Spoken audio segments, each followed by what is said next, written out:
I really want to talk about what's on your mind, so we're going to do a Q&A in a minute. There are a couple questions I always get asked.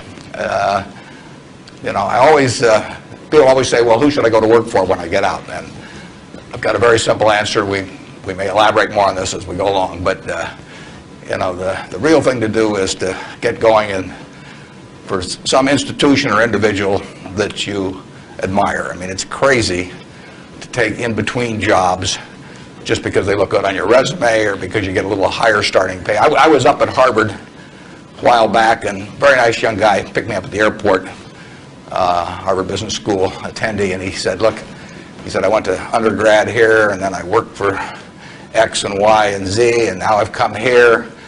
And he said, I thought it would really round up my resume perfectly if I went to work now for a big management consulting firm. And I said, well, is that what you want to do? And he said, no, but he said, that's the perfect resume. And I said, well, when are you going to start doing what you like? And he said, well, I'll get to that someday. And I said, well, your plan sounds to me a lot like saving up sex for your old age. It just doesn't make a lot of sense.